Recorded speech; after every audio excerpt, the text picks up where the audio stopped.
Welcome to the Ideal Forever Partner Magnet Podcast, the show where we explore the infinite benefits of creating the relationship of a lifetime, attracting our ideal forever partner like a magnet, and living our best life as the highest and best version of ourselves. I'm your host, Arell Holloway. I'm the results coach, fitness expert, former real estate investor, and founder of UTAIY, Unveiling the Angel in You, and the World Impact Compound Movement. This podcast is for overachievers and romantics that never learned the art of love relationships. That was me. Anyone wanting to improve their relationships and receiving and having, as well as giving unconditional love.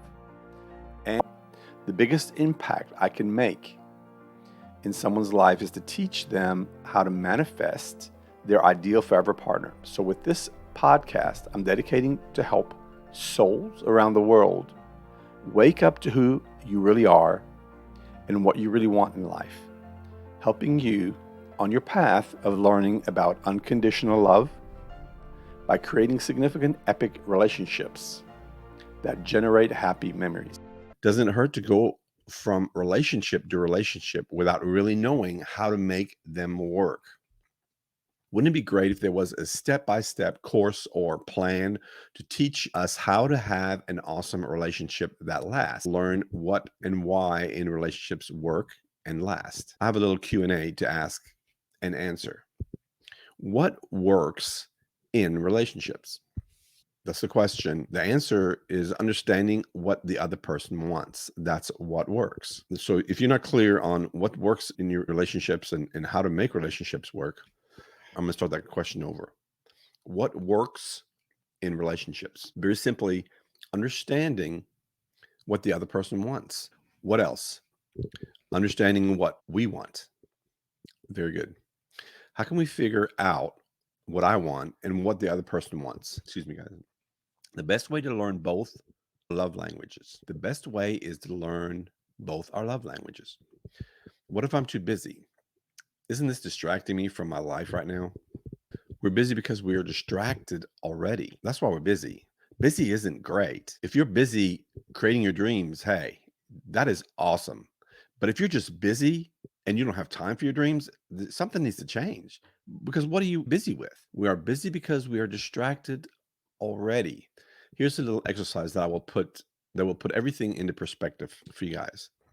You say that you're busy right now, too busy to pursue better relationships. I'm challenging you to write down everything that you are doing that is keeping you busy right now. Pause the video and write down everything that you're doing that is keeping you busy right now. After you've written all those things down, unpause the video. Now imagine that you excel at each of these and reach each thing's ultimate goal. Now answer this question for me and for yourself, more importantly, to me first, because I'm asking it. But I want you to ask this to yourself. Are you completely happy and fulfilled? If the answer is yes, then congratulations, you hit the jackpot. That means what you're doing is working toward your dreams, whether you're clear on that or not. If you'd like some help just defining that, I think it would be valuable. I think you'll put even more passion into what you're doing. Because if you're already creating your dreams, you're just not clear that you are, but you are creating them, then it would be awesome for you to frame that and be clear on it. And if you're already given 100%, I think you're going to give another 50% because you didn't realize this. A great chance that if you're too busy to pursue better relationships because you're too busy, then when you do achieve success, the thing you will miss is love. Yeah, you heard me. Love, love. The busy thing is not usually including love. The busy thing is just keeping us busy and distracted from being in the present, from having real, warm, and unconditionally loving relationships. Busy is just keeping us from the things that we really want. So if this is busy life takes you 15, 25 or more years to achieve success and only to realize that you're lacking love in your life, then that sounds like a wasted life. And I'm not here to tell you you're wasting your life. I'm here to tell you, make your life count. Loving someone is making your life count. Being there for someone is making your life count. Being there for your family and loving them is making your life count. I'm here with my sign of trying to get your attention so you don't spend 15 years, 25 years or more on something that will not make you happy. Love will make you happy. All that busy stuff is not going to make you happy. Even if you excelled and got all the awards for all the things that are keeping you busy right now, if those things don't involve love, when you get home after accepting your award and that adrenaline starts to come down, you're going to realize the biggest thing that's missing is love. When you thought that you were working toward it all, but you're not. If your busy life doesn't include love, then you may want to course correct your life. Love will make you happy. If in your past love has not made you happy, then there's something that you are manifesting or creating that is showing up in that way. So that doesn't mean you're broken. All it means is get somebody to help you figure out what that is so you stop doing that. As simple as that. Sometimes we are our greatest enemy and we are the one that's in our way of creating everything that we want. And that's the truth. That is why I want the best relationships for you. The sad thing is that many of you won't hear me, and it breaks my heart. I will blame myself for not giving you the right message in order for you to hear. I feel it's my job to learn how to help you hear the truth so you can live your best life, not your busiest life. Question: how do I learn both our love languages?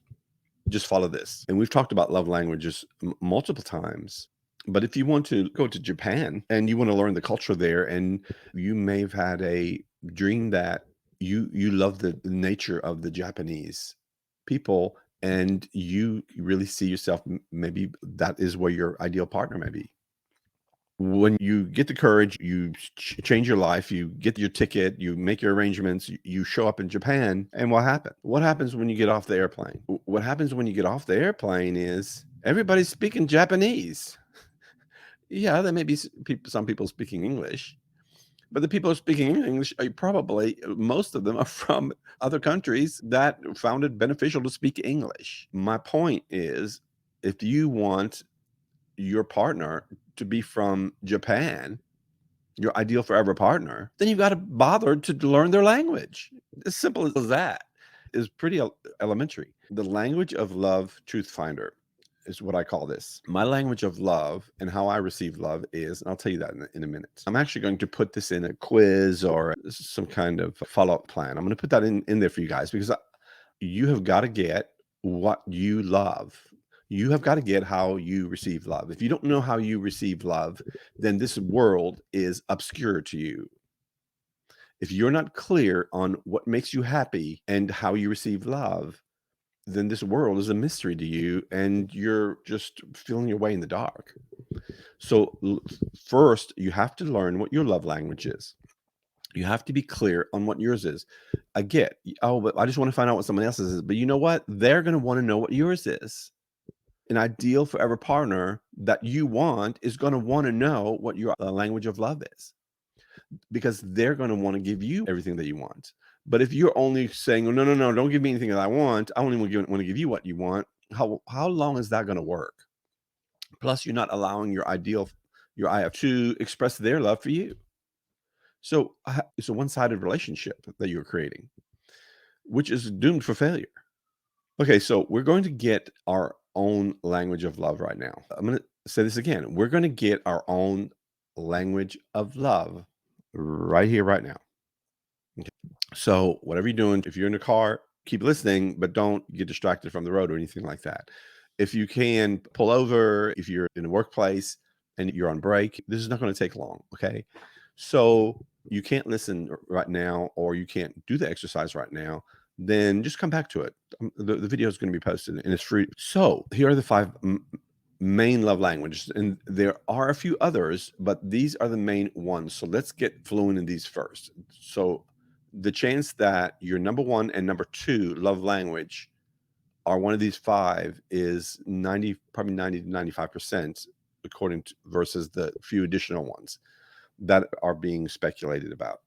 The 5 main love language are acts of service, and the identifying letter for that is going to be S for service, acts of service. The second one, physical touch, is going to, the corresponding letter for that is T for touch. Q is quality time. That's the third one. Receiving gifts, G for gifts. And then the fifth one, words of affirmation. That's A.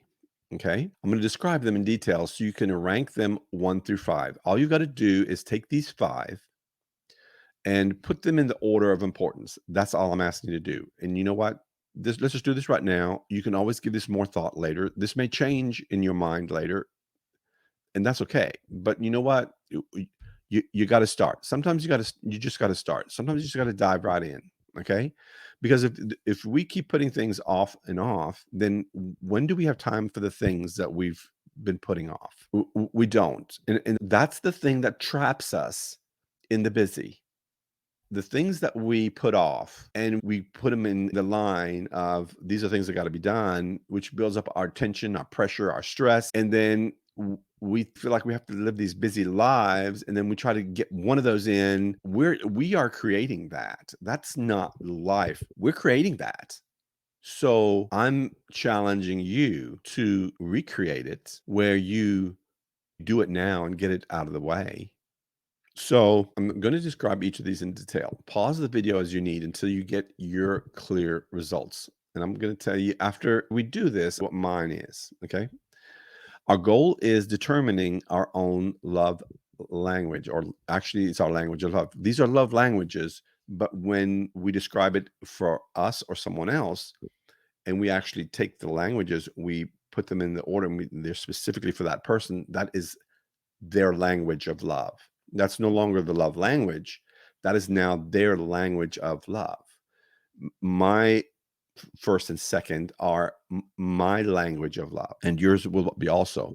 Your first and second will be your language of love. Our goal is determining our own language of love in putting them in order of importance to us. So rank them 1 through 5 below our detailed descriptions of each, which has the creative and the destructive way this language shows up. And what I mean by that, love languages are expressed in a creative way. Sometimes people are nervous or uncomfortable about love and they feel like they have to make fun of it. And I would hope to say that most people that do that are doing it out of insecurity and are not really meaning to be malicious. I think that some of the destructive behavior it comes from deep unhappiness of not being able to express who they really are, express love, show love for other people, or receive love from anyone. I think many people don't know how to do that. So I want to teach this. And the reason I'm going to actually put this in a little plan, a program for you guys is you'll be able to come back to this and you'll be able to do this over and over and just to hone down to make sure that that is your language of love. Okay. But I want you to be able to do this when you meet someone on a date and say, hey, listen, this crazy guy had us do this. And it's actually pretty cool. If you're open to it, it kind of might be a cool, like first date thing. It might be a little personal, but it might be a cool first date thing.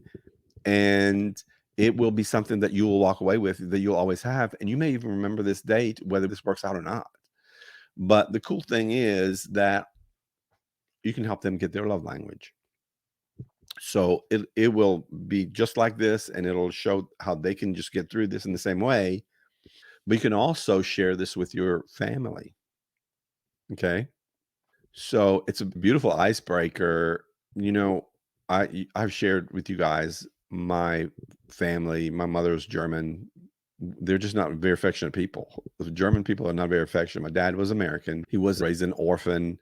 So he never was raised with like a lot of love. My dad never showed love almost any time that I can remember until this thing happened that I'm about to tell you. When I was 18 years old, I decided I wanted to get married.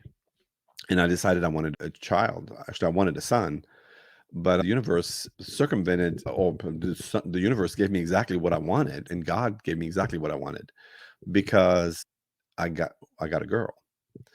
And because of the type of relationship that we had, which was destructive, it didn't last very long. So I ended up with custody of my daughter, and I temporarily moved in with my parents because when I divorced, I had to keep up the bills for the mortgage and things like that. So I was paying all regular bills, plus I had to pay 'em to live. So I ended up moving in with my parents. Well, when I got custody of my daughter, she moved in with us. And when I was younger, the thing, I always had all this love in me, and I couldn't figure out why my family was so, like, separated and distant, and I never got that. I never understood why my family wasn't loving, and I think that the reason I wanted a baby at a young age is because I had all of this love in me that I had this incredible need to just find a trustworthy outlet, and I felt that a child would not be someone that would betray me, and I poured all of my love in her, and she became like this little radiant little love ball. So, for example, my parents, I I don't think that I could remember up to the age of 25 or 20, maybe more of I can't my entire childhood, I don't ever remember my parents telling my sister or myself that they loved us. And my daughter and I, we said that to each other every day. My father was completely enamored with my daughter, and they became so close.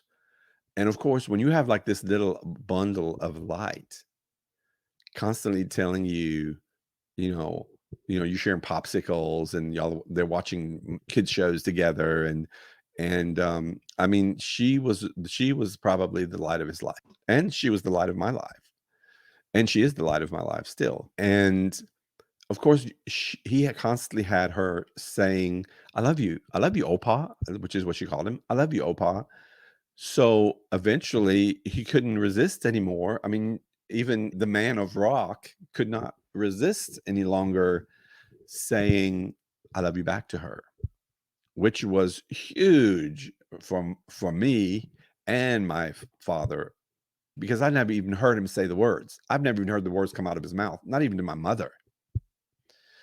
So, of course, that became a habit, and one day, I was getting ready to go to work or somewhere, and my daughter was staying with my parents. I don't think it was work, it must have been something else, and I was getting ready to walk out of the door, and my dad stopped me. He was at the top of we had this stairs, and he said, "Son,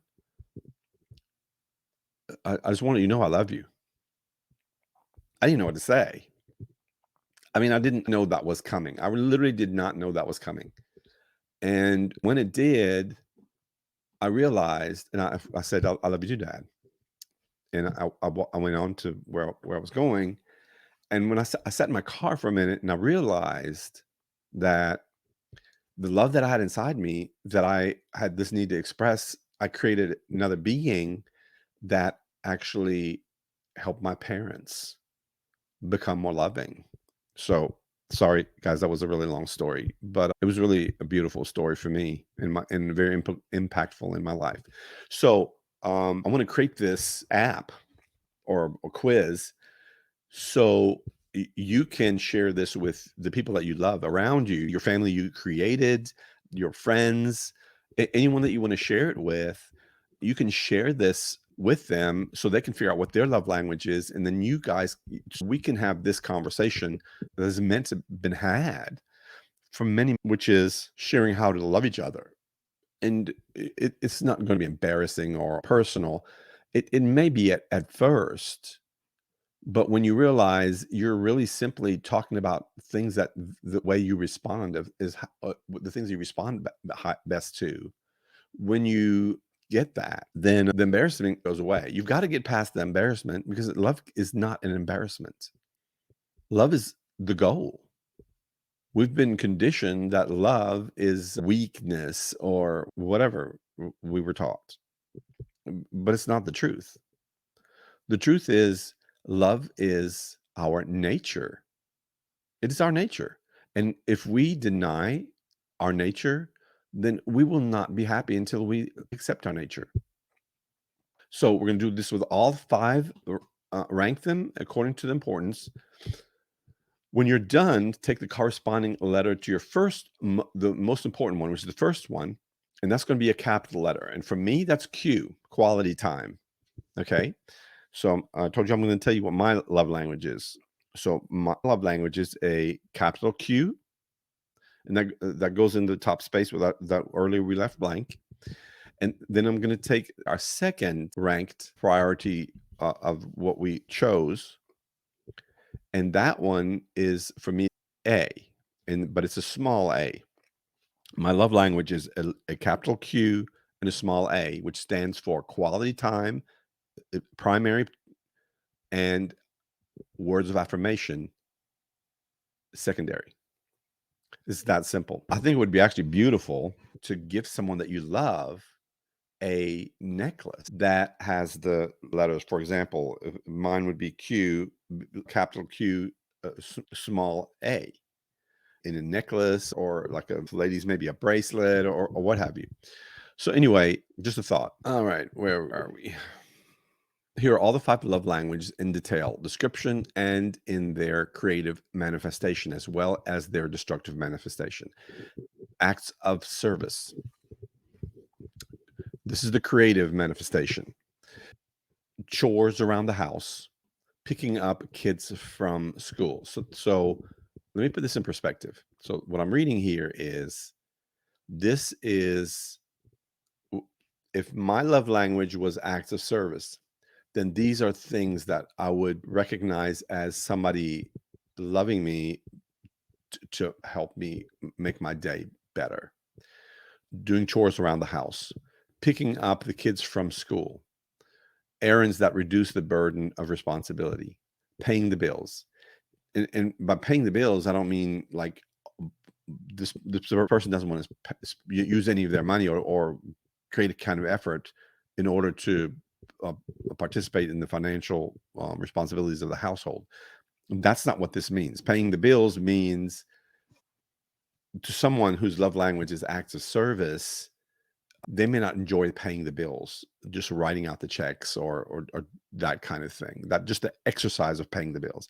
This is not about you pay everything, I pay nothing. That's not what we're talking about at all here. Taking out the trash, doing the dishes, picking up responsibility in small, meaningful ways. Maybe your partner doesn't like doing a certain chore, so you pick it up for them, or you switch with one. It could be as simple as cooking them breakfast, bringing them a cup of coffee, or offering to run errands when they're short, or on time, or feeling sick. Just imagine your partner every day, after your partner gets out of the shower, is going to have a cup of coffee, even if they're running late.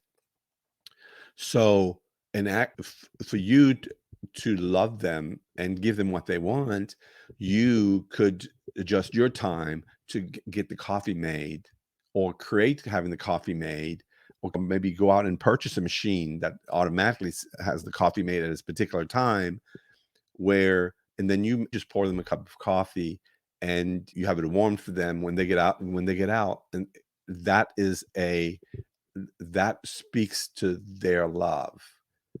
It doesn't make you their slave. They hear that as, wow, this person really loves and understands me. It's not about you becoming a servant to someone at all. Offering to run errands when they're short on time or feeling sick. Love is a verb. Do one thing each day to make your partner feel special. Acts of service. This is how it shows up in a destructive way. When this is the opposite of when someone realizes they're either in a toxic relationship, or the other person just doesn't know what you want. Most people don't know what they want themselves. You know, if you're in a relationship and you're learning all this about love languages, don't pack your bags and leave because the person that you're with is not giving you that. Let's have a conversation about it, and let's are you doing everything in your relationship to give them everything that they want?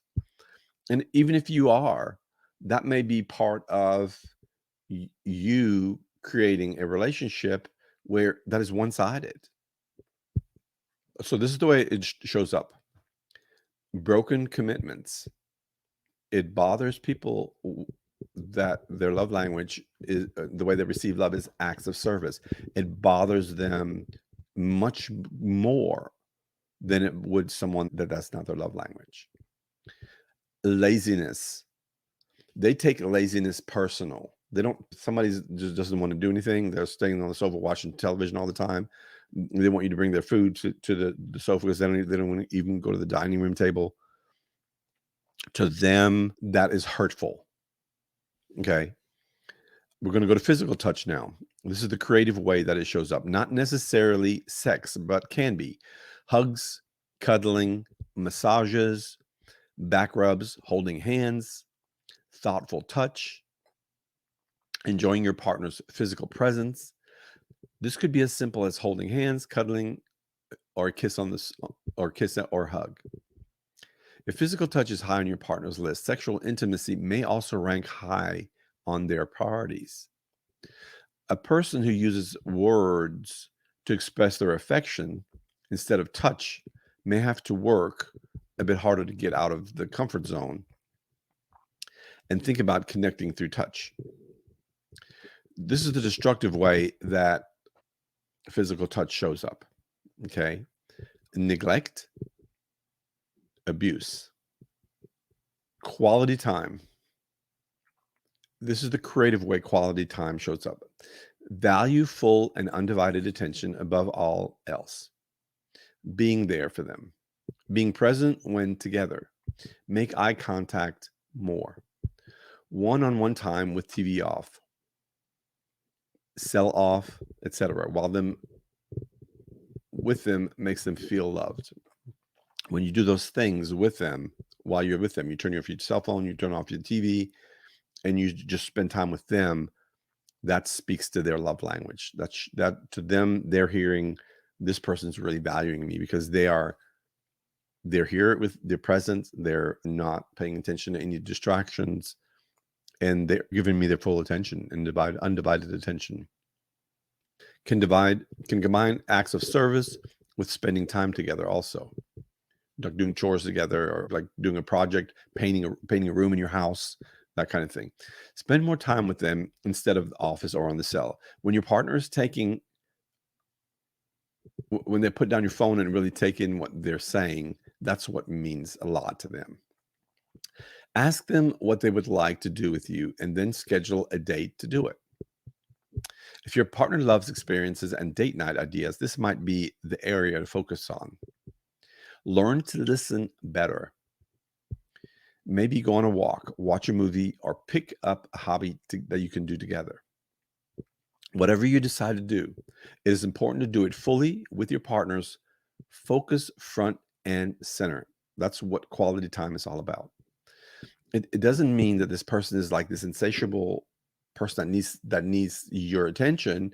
It just that's the way that person receives love in the greatest way.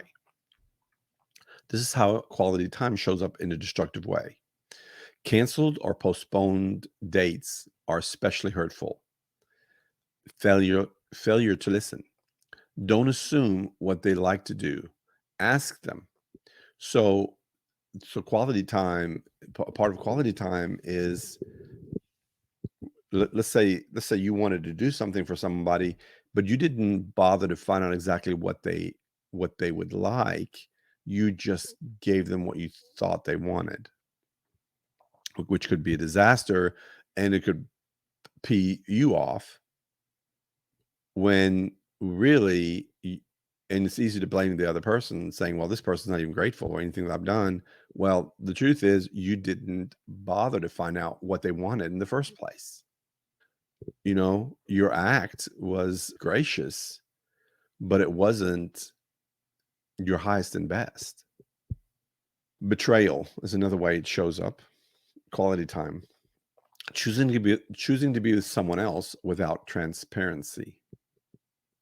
Receiving gifts is next. This is the creative way that receiving gifts shows up. The thought behind giving a gift regardless of the cost. So the more it shows that there was a thought, there was a real that somebody really went through great effort as far as maybe a planning an event or something.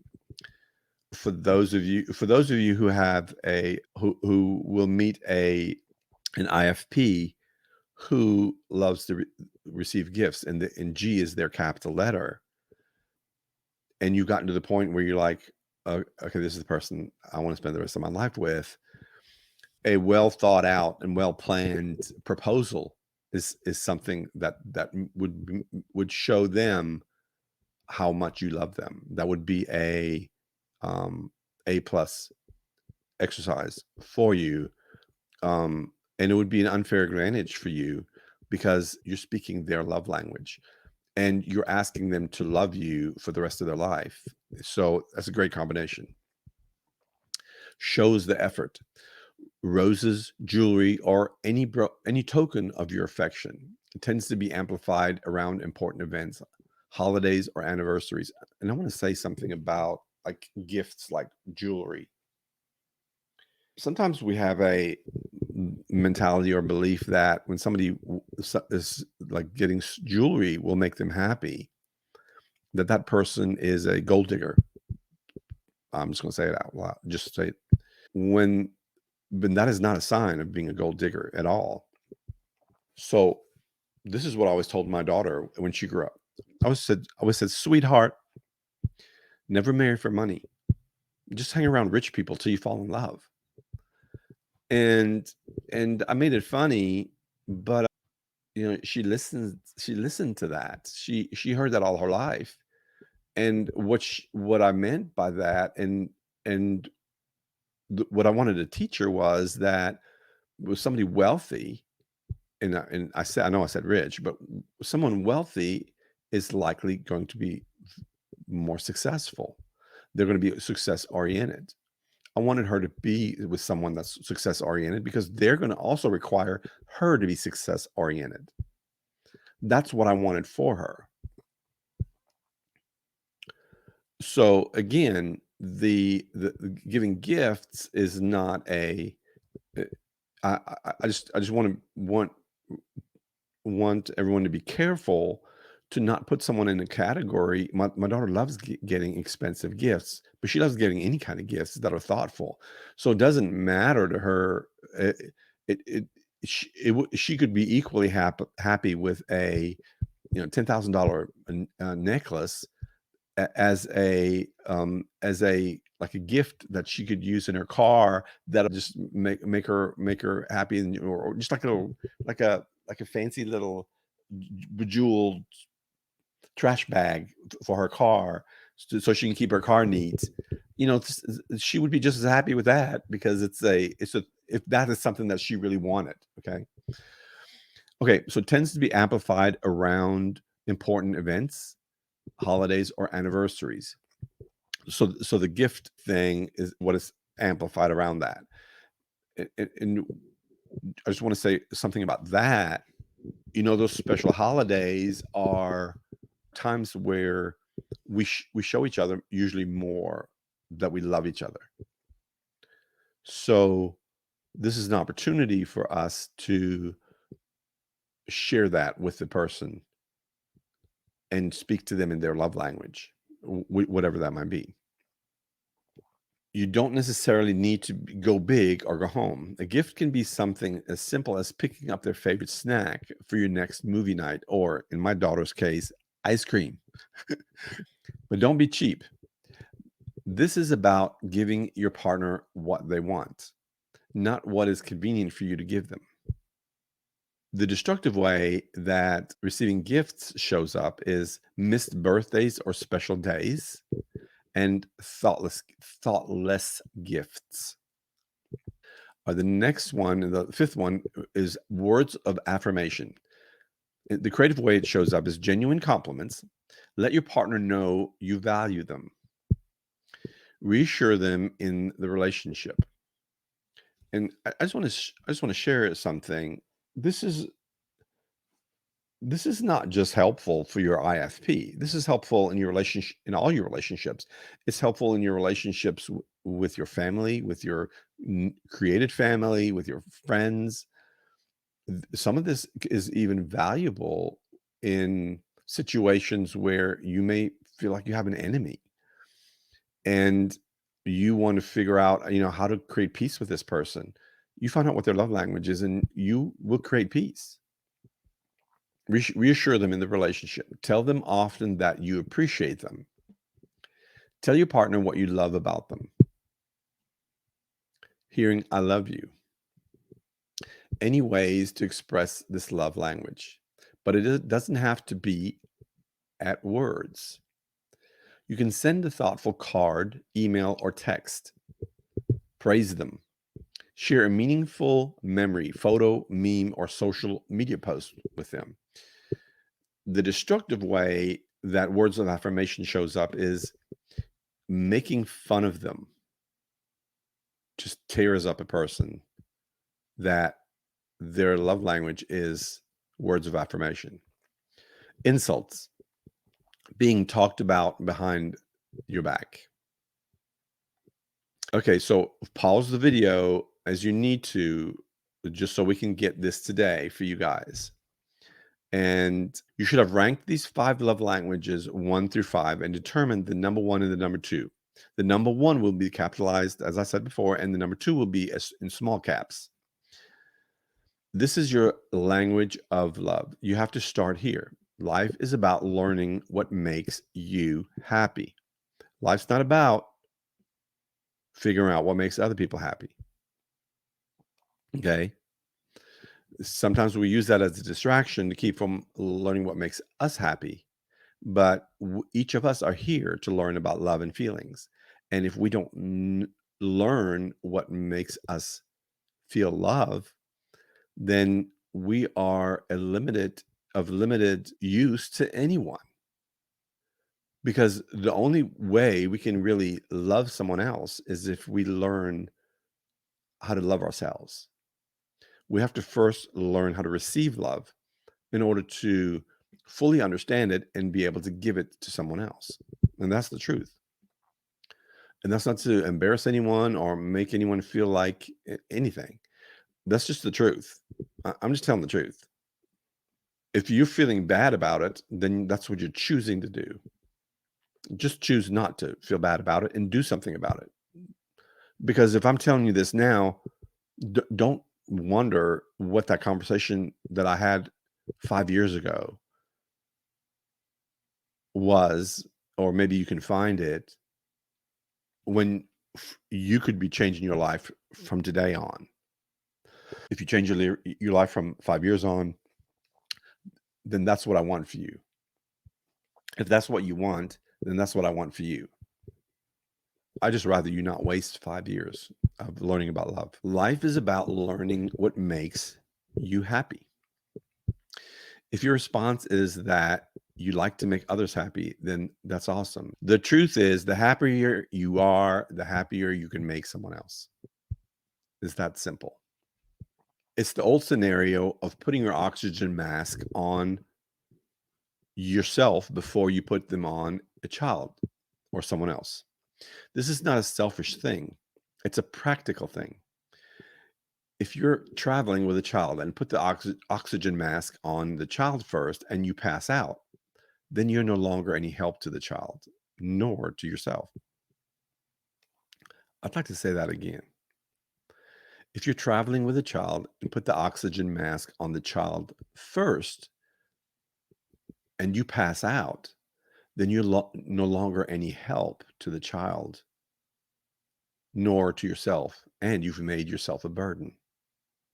Now someone else either has to help you, or you and the child can be helped because the child can't put the mask on by itself. The bottom line here is that this is to keep you from being a burden and maintain you as an asset. In life, we want to be an asset. We don't want to be a burden, do we? Ask anyone when they age after a long life of being independent and self-sufficient, and all of a sudden having to be put in a place where you're having to get on the schedule of when you can eat, when a doctor comes around, when nurses come around, that person has become a burden. They don't have to be. I mean, you can unfortunately in homes like that, people lose themselves. They lose time and they lose faith and hope. And then they become a burden. I think those places are not really set up for anything else. So that's a great conversation to have, to figure out how can we remain assets for the remainder of our lives. If you insist on putting a mask on the child first, then you pass out, then you are now a burden. What about traveling with your IFP? If you insist on making sure your IFP has a mask on first and then you pass out, then now you're the burden to your IFP. And they must figure out how to save themselves and you too. Glad we had this talk. And I hope you're seeing this is light like never before. To summarize today's talk, keep busy isn't creating our best, mainly because keeping busy is not about creating the best. Keeping busy has nothing to do about being the best. The agenda of keeping busy is, well, just staying busy. That's all it is. That's all staying busy is. Staying busy creates a habit of staying busy. It doesn't, think about it for a second. There's not a lot of structure. There might be a sequence to your busy, but there's not really any solution or problem solving in your busy. It's just can't think now, can't change anything, gotta go. It doesn't much matter why you're staying busy. It's a trap. Busy is a trap. Once you feel you have to stay busy to succeed, then you lost your focus of succeeding in the first place, because staying busy is about just that. Staying busy. Creating our best life and our best version of ourselves is about doing our best and being our best. These are admirable, I'm very sorry.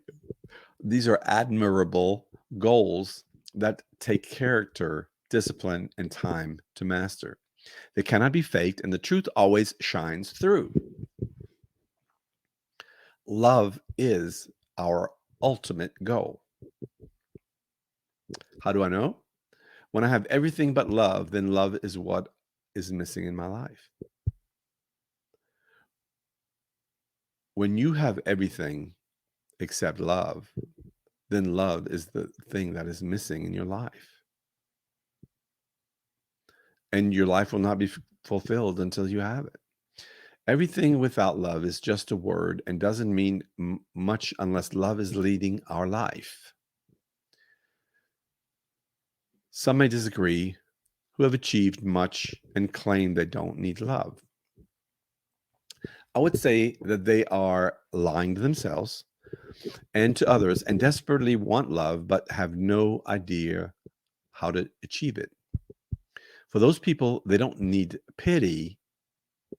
Others who have not found the love in their life that they deeply desire, it's not for us to pity them. Rather, it is our responsibility to just love them, love ourselves, and love unconditionally.